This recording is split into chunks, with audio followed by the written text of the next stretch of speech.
കോഴിക്കോട് തോട്ടുമുക്കത്ത് പാലത്തിൽ നിന്ന് കാർ പുഴയിലേക്ക് വീണു. ഭാഗ്യം ആർക്കും പരിക്കില്ല. കാർ പൂർണ്ണമായും വെള്ളത്തിൽ മുങ്ങി. ആയിരക്കണക്കിന് വാഹനങ്ങൾ യാത്ര ചെയ്യുന്ന പാലമാണിത്. ഒരുപാട് തവണ കംപ്ലൈൻറ്റ് കൊടുത്തിട്ടും അവർ അവസാനം ഒരു കൈവരി വെക്കുകയാണ് ചെയ്തത്. കൈവരി വെക്കുകയാണെന്ന് പറഞ്ഞാൽ ജസ്റ്റ് ഡ്രില്ല് ചെയ്ത് പിടിപ്പിച്ചൊരു കൈവരിയാണ്. ഒരു മഴക്കാലം വന്നപ്പോൾ ഒരു കൈവരി വെള്ളം കയറിയിട്ട് മറിഞ്ഞു പോയി. ആദ്യത്തെ മഴയ്ക്ക് തന്നെ ആ കൈവരി താഴെ പോയി. അത് താഴെ പോയിട്ട് 2 വർഷമായി. അത് ഇതുവരെ റീപ്ലേസ് ചെയ്യാൻ അധികൃതർ ഇതുവരെ ശ്രമിച്ചിട്ടില്ല എന്നുള്ളതാണ് അതിന് വാസ്തവം. ഇന്ന് പുലർച്ചെയാണ് ഈ ഒരു അപകടമുണ്ടായത്. ഈ പാലം എന്നത് കോഴിക്കോട് മലപ്പുറം ജില്ലകളെ ബന്ധിപ്പിക്കുന്ന പാലമാണ്. പനമ്പിലാവ് പാലമാണ്. ചെറുപുഴയിലേക്കാണ് ഈ കാർ മറിഞ്ഞത്. നിയന്ത്രണം വിട്ട് മറിയുകയായിരുന്നു.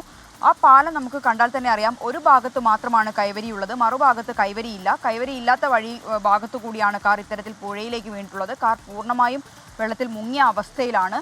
തൊട്ടടുത്ത് അരീക്കോട് പോലീസ് സ്റ്റേഷനാണ്. മലപ്പുറം ജില്ലയിലെ അരീക്കോട് പോലീസ് സ്റ്റേഷനിൽ പോയി ഈ യാത്രക്കാർ വിവരം അറിയിക്കുകയായിരുന്നു എന്നാണ് നിലവിൽ ലഭ്യമാകുന്ന വിവരം. ആർക്കും പരിക്കില്ല എന്ന് തന്നെയാണ് ലഭിക്കുന്ന വിവരം. അതേസമയം തന്നെ നാട്ടുകാരുടെ ഭാഗത്തുനിന്ന് ചെറിയൊരു പ്രതിഷേധം ഉയരുന്നുണ്ട്.